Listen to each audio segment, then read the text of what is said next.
तसव्वुर कीजिए कि एक इमारत को सुरक्षित रखने के लिए ना उसमें दुनिया के सबसे बेहतरीन सबसे आधुनिक और महंगे ताले लगाए गए हैं। और उस इमारत के अंदर जो लोग रह रहे हैं उन्हें पूरा भरोसा है कि भाई कोई उनका दरवाजा नहीं तोड़ सकता। सही बात है। लेकिन एक सुबह उन्हें पता चलता है कि दुश्मन ने ताले तो छुए तक नहीं, बल्कि उसने पूरी की पूरी दीवार ही गायब कर दी है। अचानक वो जो सारी सुरक्षा व्यवस्था थी वो बेमानी हो जाती है। बिल्कुल, क्योंकि अब दरवाजा बचा ही कहाँ है। एग्जैक्टली तो पिछले 48 घंटों में दुनिया के जो सबसे एडवांस डिफेंस सिस्टम्स हैं और जो अंतर्राष्ट्रीय राजनीति का अस्तित्व है उसके साथ बिल्कुल यही हुआ है। और ध्यान देने वाली बात यह है कि ये कोई मामूली घटनाक्रम या बस हवा में स्पेकुलेशंस नहीं है। हाँ, ये कंफर्म्ड ग्राउंड रिपोर्ट्स हैं।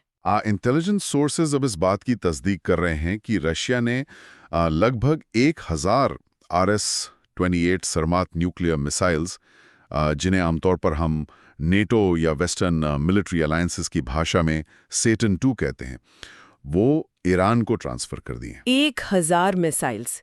ये नंबर्स बोलने में जितना आसान लग रहा है, असल में इसकी ग्रेविटी उतनी ही ज्यादा है। सही में इस एक अकेली घटना ने सदियों पुराने जो नियम कायदे थे और सुरक्षा के उन तमाम तरीकों को एक ही झटके में बेअसर कर दिया है। चलिए इसको थोड़ा अनपैक करते हैं। जरूर, क्योंकि इस संख्या पर, इस गिनती पर गौर करना सबसे पहले जरूरी है। 1000 मिसाइल्स अपने आप में इतनी विशाल और दृष्टिकोण है कि इसने धरातल पर मौजूद किसी भी सुरक्षा ब्लूप्रिंट को ध्वस्त कर दिया है। मतलब जो ट्रेडिशनल प्लेबुक होती थी वो आउट ऑफ विंडो है अब पूरी तरह से। आमतौर पर अंतर्राष्ट्रीय राजनीति में क्या होता है, एक देश कुछ एक्शन लेता है तो दूसरा देश उस पर आर्थिक पाबंदियां यानी सैंक्शंस लगाता है, या फिर डिप्लोमेटिक बातचीत शुरू होती है, राइट? हाँ, एक स्टैंडर्ड एक्शन और रिएक्शन का सीक्वेंस चलता है। पर यहाँ वो ब्लूप्रिंट काम ही नहीं कर रहा। ये ट्रांसफर इतने बड़े पैमाने पर हुआ है कि इसने दुनिया के ताकतवर देशों को मतलब सोचने का वक्त ही नहीं दिया है। ये केवल एक हथियारों की डील नहीं है, ये ग्लोबल पावर बैलेंस को जड़ से हिला देने वाला एक कदम है। तो आज की इस गहन विश्लेषण में हमारा मकसद बिल्कुल साफ है।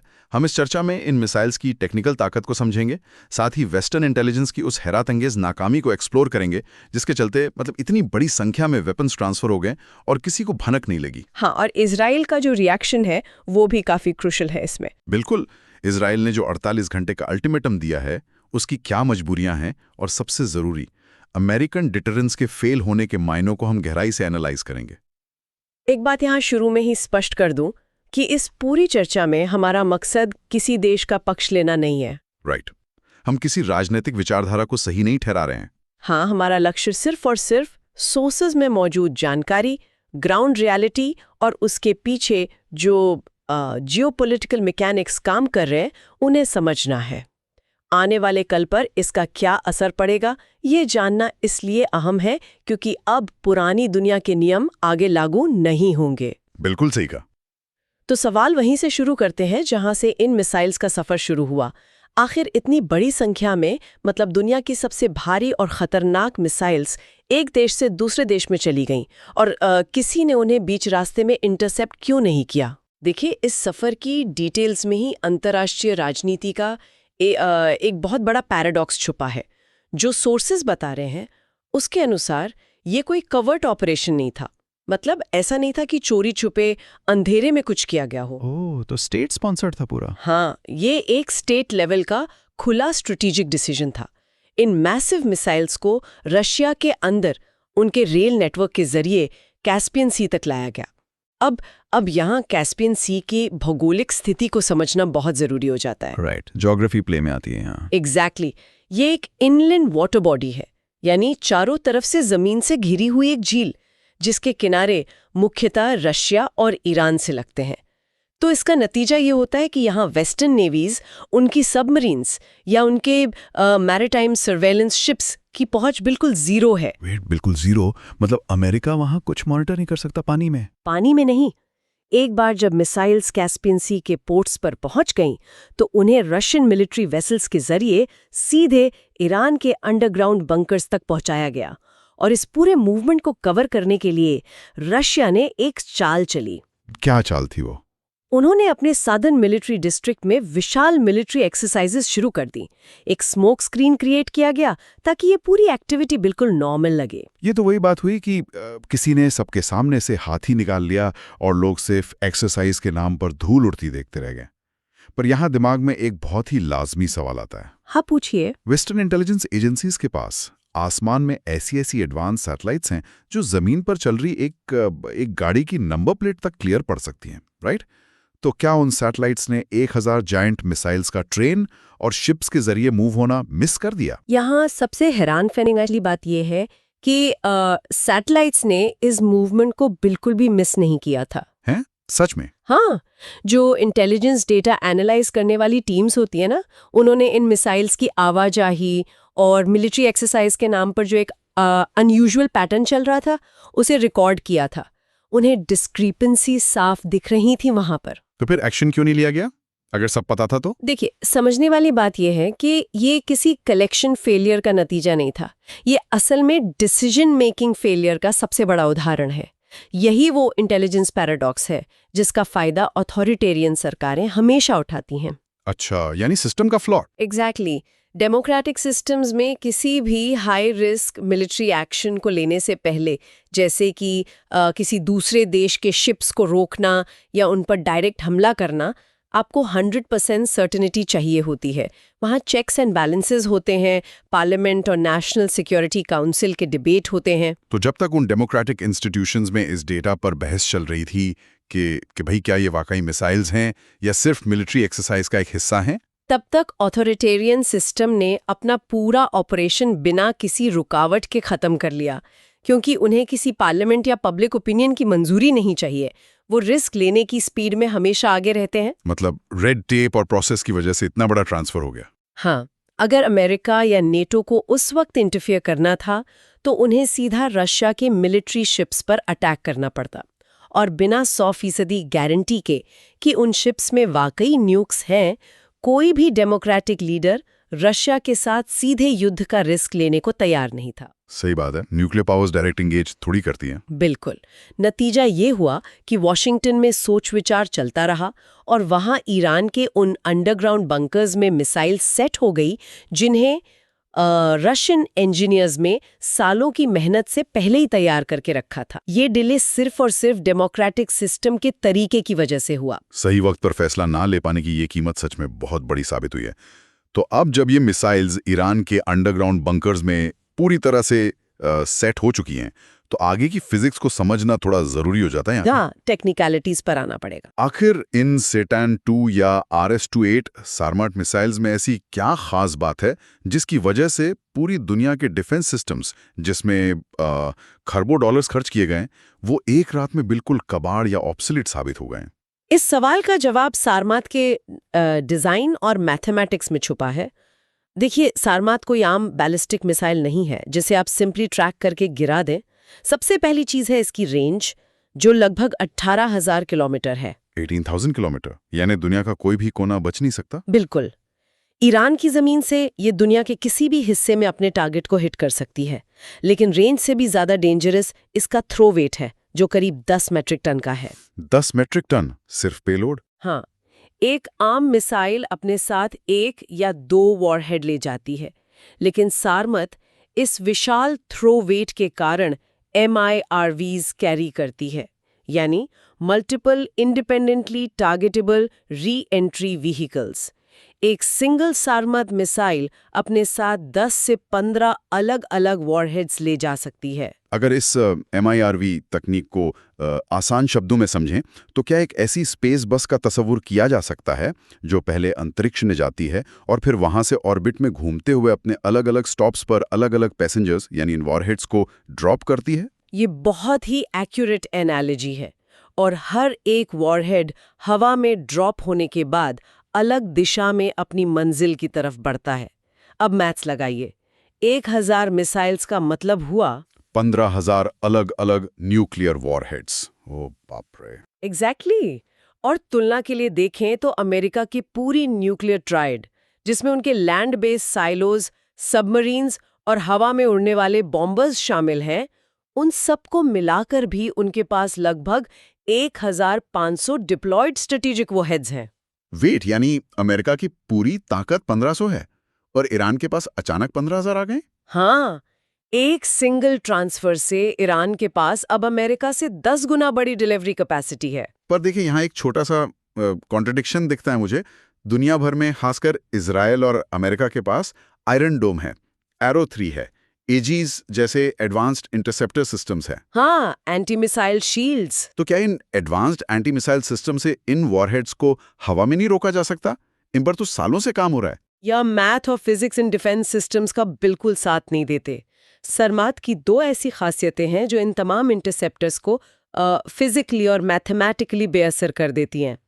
पहली खासियत है इसकी रेंज ज्योमेट्री। रेंज ज्योमेट्री मतलब? Flight path. हाँ। पिछले कई दशकों से अमेरिका का पूरा डिफेंस आर्किटेक्चर इस बात पर आधारित था कि अगर रशिया या चाइना से कोई इंटरकॉन्टिनेंटल मिसाइल आएगी तो वो नॉर्थ पोल के ऊपर से आएगी, क्योंकि अर्थ के कर्वेचर के हिसाब से वो सबसे छोटा रास्ता है। राइट। तो उनके सारे अर्ली वार्निंग रेडार्स नॉर्थ की तरफ देख रहे हैं। एग्जैक्टली। पेव पॉज जैसे रेडार्स वहीं सेट हैं, लेकिन सरमात का flight path fractional orbital bombardment system पर आधारित हो सकता है। यानी ये नॉर्थ पोल की जगह साउथ पोल के ऊपर से होते हुए लंबे रास्ते से आ सकती है। ओह, ये एक ऐसे रास्ते से स्ट्राइक कर सकती है जहां अमेरिका के अर्ली वार्निंग रेडार्स एग्जिस्ट ही नहीं करते। अब रेडार डिटेक्ट ही नहीं करेगा तो आपका इंटरसेप्टर लॉन्च कैसे होगा? ये पॉइंट बहुत क्रूशियल है। दुश्मन वहां से आ रहा है जहां आपकी नजर ही नहीं है। लेकिन उस दूसरी खासियत के बारे में क्या, जो इन मिसाइल्स को इंटरसेप्ट होने से बचाती है? अगर अर्ली वार्निंग सिस्टम किसी तरह इन्हें डिटेक्ट कर भी ले गलती से, तो इंटरसेप्टर्स इन्हें क्यों नहीं रोक सकते? दूसरी खासियत है मिसाइल के अंदर वॉरहेड्स के साथ मौजूद डिकॉयज और हाइपरसोनिक व्हीकल्स। इसको एक और एनालॉजी से समझते हैं। अगर दुश्मन की तरफ एक पत्थर फेंका जाए तो शायद दुश्मन उसे हवा में देखकर पकड़ ले या शील्ड से रोक दे। हाँ, इंटरसेप्ट कर ले। लेकिन अगर उस पत्थर के साथ मुट्ठी भर रेत भी आंखों में फेंक दी जाए तो ध्यान भटक जाएगा और असली पत्थर कब लग जाएगा पता ही नहीं चलेगा। रेडार डिकॉयज बिल्कुल यही रेत है। मतलब रेडार को ब्लाइंड करने का तरीका। हाँ, एक मिसाइल के अंदर सिर्फ वॉरहेड्स नहीं होते हैं, उसमें सैकड़ों डीकॉयज होते हैं, ऐसे मेटालिक बलून्स और ऑब्जेक्ट्स जो रेडार स्क्रीन पर बिल्कुल असली वॉरहेड जैसे ही दिखते हैं। इसके अलावा असली वॉरहेड्स हाइपरसोनिक मैन्यूवरिंग व्हीकल्स में फिट होते हैं, जो मार्क 10 या मार्क 20 की स्पीड पर आखिरी रास्ते में अचानक अपनी दिशा बदल सकते हैं। मार्क 20? तो इसका मतलब अगर ईरान सिर्फ 10 मिसाइल्स भी हवा में छोड़ता है तो आसमान में 15 असली न्यूक्लियर वॉरहेड्स होंगे और उनके साथ सैकड़ों हजारों डिकॉयज नजर आएंगे। बिल्कुल। दुनिया का कोई भी रेडार सिस्टम या सुपर कंप्यूटर इन सबको एक साथ ट्रैक करके डिस्टिंग्विश नहीं कर सकता कि भाई असली कौन सा और नकली कौन सा। सही बात है। सिस्टम पूरी तरह से सैचुरेट हो जाएगा। पहला असली वॉरहेड इंटरसेप्ट होने से पहले ही डिफेंस सिस्टम के पास मौजूद सारे महंगे इंटरसेप्टर रॉकेट्स खत्म हो जाएंगे। तो इस कैलकुलेशन को अगर देखें तो 1000 मिसाइल्स को इंटरसेप्ट करना तो फिजिकली और मैथमेटिकली बिल्कुल नामुमकिन है। एरो 3 जैसे सिस्टम ऐसी भयावह स्थिति में केवल बस एक दिलासे का प्रतीक बनकर रह जाते हैं। ग्राउंड रियलिटी कुछ और ही है। हाँ, प्रैक्टिकल यूटिलिटी खत्म हो जाती है उनकी इतने बड़े स्केल पर। अब अगर 1000 ऐसी मिसाइल्स को हवा में रोकना साइंटिफिकली नामुमकिन है, तो इसका सबसे बड़ा खौफ उस देश को होगा जो इनके सबसे करीब है, इजराइल। यहां कहानी वाकई बहुत दिलचस्प हो जाती है। इजराइल का रिएक्शन बहुत एक्सट्रीम था। एक्सट्रीम तो होना ही था। यही वजह थी कि उन्होंने ट्रांसफर कंफर्म होने के सिर्फ 6 घंटे के अंदर वो कदम उठाया जिसकी किसी ने उम्मीद नहीं की थी। उन्होंने सिर्फ 11 शब्दों का एक अल्टीमेटम जारी किया। Iran has 48 hours to stand down और फेस टोटल डिस्ट्रक्शन। यानी 48 घंटे के अंदर पीछे हटिए वरना पूर्ण तबाही के लिए तैयार रहिए। और ईरान ने ठीक 3 घंटे बाद जवाब दिया कि वो किसी धमकी को नहीं मानता और हर हमले का मुंहतोड़ जवाब देगा। लेकिन देखिए, अगर हम इस स्टैंड डाउन वाले अल्टीमेटम का प्रैक्टिकल एनालिसिस करें तो ये काफी अजीब लगता है। 48 घंटे में 1000 अंडरग्राउंड न्यूक्लियर मिसाइल्स को वापस तो नहीं भेजा जा सकता ना? नहीं, बिल्कुल नहीं। फिजिकल लॉजिस्टिक्स और ट्रांसपोर्ट के हिसाब से इतनी भारी मिसाइल्स को डिसमेंटल करने में महीनों लग जाएंगे। तो फिर इस अल्टीमेटम का असल मकसद क्या है? देखिए, यहाँ इस अल्टीमेटम को समझने के लिए एक और टर्म आती है जिसे मिलिट्री सर्कल्स में सैमसन ऑप्शन कहा जाता है। सैमसन ऑप्शन? हाँ, पुरानी कहानियों में सैमसन एक आम इंसान नहीं बल्कि एक अजीब ताकत वाला योद्धा था।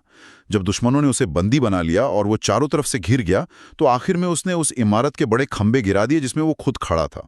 दुश्मन को खत्म करने के लिए खुद को तबाह कर लेना। एग्जैक्टली। इजराइल की न्यूक्लियर स्ट्रैटेजी में इसी आखिरी और सबसे भयावह विकल्प को सैमसन ऑप्शन कहा जाता है। ये अल्टीमेटम पूरी तरह से उसी लॉजिक ऑफ डेस्परेशन का हिस्सा है। लॉजिक ऑफ डेस्परेशन यानी मजबूरी का फैसला। हाँ, क्योंकि इजराइल एक ऐसी स्थिति में फंस गया है जहां उसके पास कोई भी अच्छा या सेफ विकल्प बचा ही नहीं है। उन्हें पता है कि ईरान के ये जो नए अंडरग्राउंड बंकर्स हैं, ये ऑर्डिनरी बंकर्स नहीं है, वो रशियन मिलिट्री इंजीनियरिंग स्टैंडर्ड्स पर बने हैं। तो उन पे कन्वेंशनल बॉम्ब असर नहीं करेंगे? बिल्कुल नहीं। वो जमीन में इतनी गहराई पर है कि GBU-57 जैसे मॉडर्न बंकर बस्टर बॉम्ब्स भी उनका कुछ नहीं बिगाड़ सकते।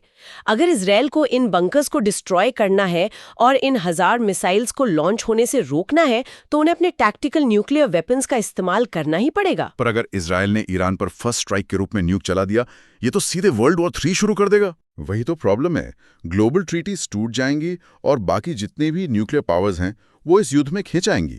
तबाही का स्केल इमेजिन करना मुश्किल है। और अगर हम इसका दूसरा विकल्प देखें, अगर 48 घंटे गुजर जाते हैं और इजराइल कोई एक्शन नहीं लेता है, तब क्या होगा? तब उनका डिटरेंस, उनका वो खौफ जो पिछले कई दशकों से बना हुआ था, वो हमेशा के लिए खत्म हो जाएगा। पूरा मिडल ईस्ट समझ जाएगा कि इजराइल के अल्टीमेटम्स अब सिर्फ कागजी धमकियां हैं। एक बार जब किसी देश का डिटरेंस टूट जाता है और दुनिया को पता चल जाता है कि इनके रेड लाइंस को बिना किसी अंजाम के क्रॉस किया जा सकता है, तो उनकी डिप्लोमेटिक ताकत शून्य हो जाती है।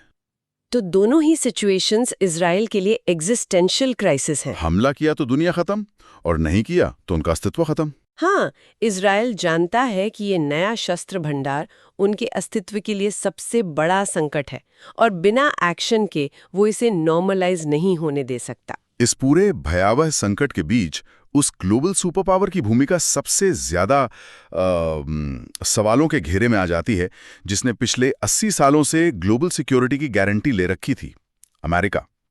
तो इस सब का मतलब क्या निकलता है? अगर हम इसको बिगर पिक्चर से कनेक्ट करें तो अमेरिका का रिस्पॉन्स सच में हैरान करने वाला था। बिल्कुल।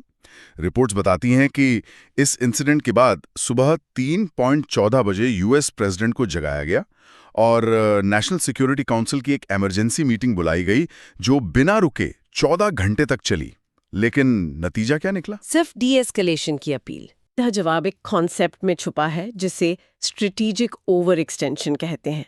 पिछले 80 साल का जो अमेरिकन डिटरेंस था, वो इस विश्वास पर टिका था कि अमेरिका एक साथ कई ग्लोबल मोर्चों पर लड़ सकता है या कम से कम इन्फ्लुएंस कर सकता है। हाँ, ग्लोबल पुलिसमैन वाली इमेज। पर पिछले कुछ सालों में अमेरिका ने यूक्रेन के मुद्दे पर अपने अरबों डॉलर्स के हथियार और रिसोर्सेज लगा दिए। साथ ही साउथ चाइना सी और ताइवान में चीन को रोकने के लिए उन्होंने अपनी नेवीज को वहां उलझा रखा है। अब अमेरिका स्ट्रेच हो चुका है। तो रशिया ने इस वीकनेस का फायदा उठाया? बिल्कुल। रशिया ने यूक्रेन वॉर का बदला लेने के लिए सीधे यूरोप में अमेरिका से टकराव नहीं किया, बल्कि उन्होंने मिडल ईस्ट को वेपनाइज कर दिया। ईरान को 1000 ऐसी अनटचेबल मिसाइल्स देकर रशिया ने अमेरिका के रिसोर्सेज को उस लिमिट तक खींच दिया है जहां से उनके पास वापस लौटने का रास्ता नहीं बचा। मतलब रशिया ने बिना एक गोली जलाए, एक मिसाइल ट्रांसफर से ही ग्लोबल पावर डायनामिक्स को पूरी तरह से बदल दिया। उन्होंने अमेरिका को एक ऐसी जगह उलझा दिया है जहां उनके पास अच्छे मिलिट्री ऑप्शंस बचे ही नहीं हैं। यही सबसे कड़ी और बड़ी रियलिटी है अभी की। 2 न्यूक्लियर सुपर पावर्स सीधे युद्ध में नहीं उतर सकती। ये कोल्ड वॉर के दौरान बनाया गया सबसे बड़ा अलिखित नियम था। अगर अमेरिका सारमाट मिसाइल्स के इस ट्रांसफर के जवाब में रशिया पर स्ट्राइक करता है, तो वो कन्वेंशनल वॉर नहीं रहेगा, वो इमीडिएटली न्यूक्लियर वॉर में तब्दील हो जाएगा। और इकोनॉमिक सैंक्शंस का रास्ता तो पहले ही एग्जॉस्ट हो चुका है, राइट? हाँ। दूसरी तरफ आर्थिक पाबंदियों का ऑप्शन बेअसर हो चुका है। रशिया पर दुनिया के सबसे स्ट्रिक्ट सैंक्शंस लगे हुए हैं। उन्होंने इस नए आइसोलेटेड इकोनॉमिक मॉडल के साथ जीना सीख लिया है। नए सैंक्शंस का डर दिखाकर अब उन्हें डिटर नहीं किया जा सकता। इसका सीधा सा मतलब ये निकलता है कि हम एक यूनिपोलर दुनिया से निकल चुके हैं। एक ऐसा समय जहां सिर्फ अमेरिका के रूल्स चलते थे, अब हम एक बेहद अस्तित्वहीन और खतरनाक नए युग में आ गए हैं, जहां कोई ग्लोबल पुलिस में नहीं बचा है। सही बात है। अमेरिकन डिटरेंस मुकम्मल तौर पर फेल हो चुका है यहाँ। तो इस गहन चर्चा को अगर समेटा जाए तो किस तरह से इस 1000 मिसाइल्स के शिपमेंट ने इंटेलिजेंस की उन सीमाओं को बेनकाब कर दिया जहां डेमोक्रेटिक सिस्टम की डिसीजन मेकिंग ही उसकी सबसे बड़ी कमजोरी बन गई। और टेक्नोलॉजी ने सब क्लियर कर दिया। हाँ, और साथ ही डिफेंस सिस्टम्स का वो भ्रम भी टूट गया। इन मिसाइल्स के मैथ और फिजिक्स ने हवा में उड़ते आधुनिक इंटरसेप्टर्स को एक झटके में पुराना साबित कर दिया। पर सबसे बड़ी चोट उस ग्लोबल डिटरेंस को लगी है जहां सदियों से चली आ रही सिक्योरिटी गारंटी पूरी तरह बिखर चुकी है। मैं यही कहूंगी कि जो सबसे बड़ा सच उभर कर सामने आया है वो ये है कि संकट दरवाजे पर है, पर उस संकट को सुलझाने के जो रास्ते हैं वो ग्लोबल डिस्ट्रक्शन की तरफ ले जाते हैं। कोई आसान एस्केप नहीं है। चर्चा के आखिर में एक ऐसा सवाल जहन में आता है जिस पर सबको ठहर कर सोचना चाहिए। अगर ऐसी स्थिति बन चुकी है जहां अमेरिका की सुरक्षा गारंटी अब किसी के लिए ढाल नहीं बन सकती और तमाम पुरानी अंतर्राष्ट्रीय संधियां टूट चुकी हैं, तो क्या आने वाले कुछ ही सालों में हम एक ऐसी दुनिया देखेंगे जहां हर देश सिर्फ अपने बलबूते पर खुद के न्यूक्लियर वेपन्स बनाने की दौड़ में शामिल हो जाएगा? अगर क्राइसिस के वक्त किसी महाशक्ति पर भरोसा नहीं किया जा सकता, तो क्या नया ऑर्डर सिर्फ और सिर्फ इस बात से तय होगा कि किसके पास कितनी खतरनाक न्यूक्लियर ताकत है? ये एक ऐसी स्थिति है जो दुनिया को वहां खड़ा करती है जहां से लौटने का रास्ता शायद किसी नक्शे पर मौजूद ही नहीं है।